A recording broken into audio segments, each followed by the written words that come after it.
So I hung up the phone from the Padre, grabbed the camera and headed out. His advice, as always, what I didn't want to hear and what I needed to hear. Nothing more, nothing less. I wound a roll of black and white film onto the camera and tied up my laces. A cascading circuit of a few kilometres my goal. A circuit I've traversed many times, a circuit I love to visit. The rainforest, one of many that dotted the Gold Coast escarpment. How could a place so pure and pristine be so close to Sin City? I pondered this strange contrast as I made my way down the well-worn, but never beaten path. The top of the escarpment looked straight down the sharp valley to the open plains. The thin strip of suburbia, the only margin between the big green and the big blue. I'd sought advice on the here and the hereafter, wondering if my current predicament would prevent me achieving the goal the Padre so perfectly described. If my bloodstained hand and calloused heart could be worth saving, if the grace he preached was within my grasp, if the God he loved would want me, of all people, on his team. The Padre's words, expected, perfect, refreshing like this rainforest, those cascading falls tumbling not to death but to further life. Small paths darted out of rock walls and fallen boulders that produced ancient hideaways and walkways. Places you'd find by accident, hoping foe would fail to see. Rock walls, weeping walls, where 1,000 hands prayed to 1,000 prayers to 1,000 different gods. A place where I found myself praying to the God who made it all. Perhaps a place for me to hide.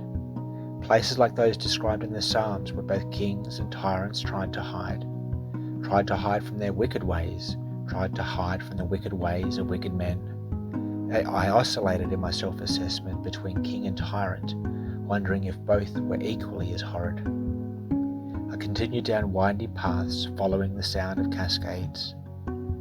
The falls, not a roar but a constant flow of power, gentle but unstoppable in their downward trail.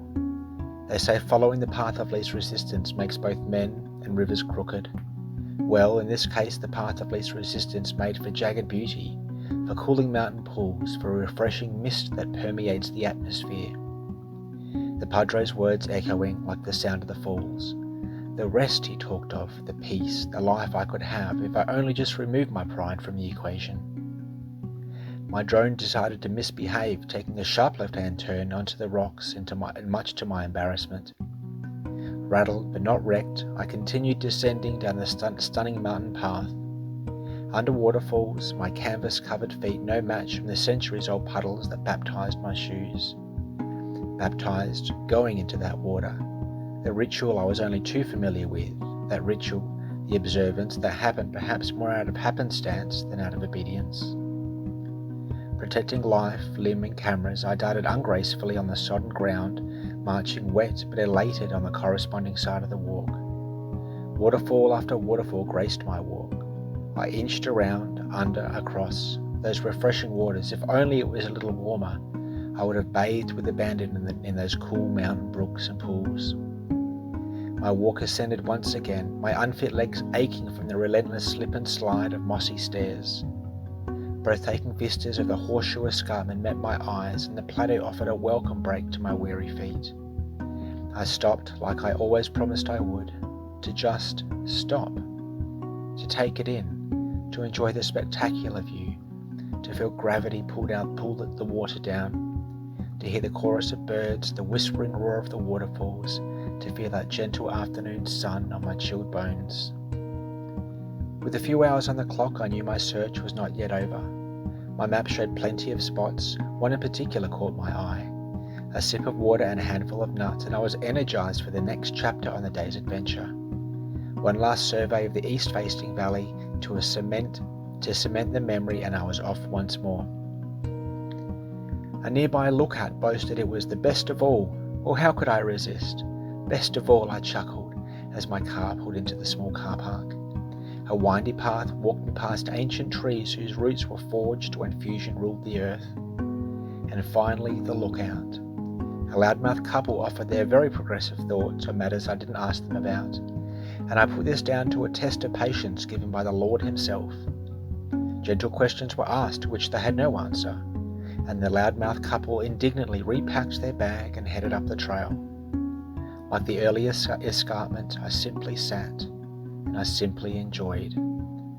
I was exhausted from the day's walking, wrestling in my mind how I should respond to the truth that I knew would set me free, the truth that was already cutting my once-seared consciousness to the bone. The afternoon peaked, clouds lazily crept across the sky, leaving long black shadows under the rolling hills. Midwinter sun surprised and bathed me in warmth, permeating, sinking into my bones.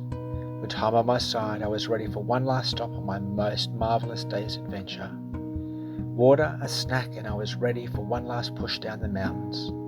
My little car hugged corners and lunged down hills on my descent, but not before one last stop. Thousands of tons of rocks and earth rammed into a semicircular wall held up the waters of the countless waterfalls from distant escarpments. Held up, held back, dammed up. Like humanity on Judgment Day, the waters waited for their turn to tumble through that gate. Ghostly white tree trunks lined the shores, a testament to what once was. Litre by litre it slowly filled.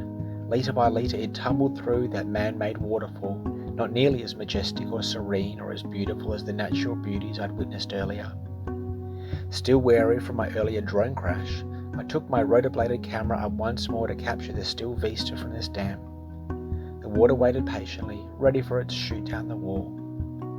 And finally, a tribute someone had left, a call, a plea, a wish with a handwritten note, and now drooped tulips begged for another with silent tears to simply come back home. Homeward bound to a place where I go but never end up staying. Home with sore bended knees, giving what little I had away, exchanging my dross for unearned, unmerited favour.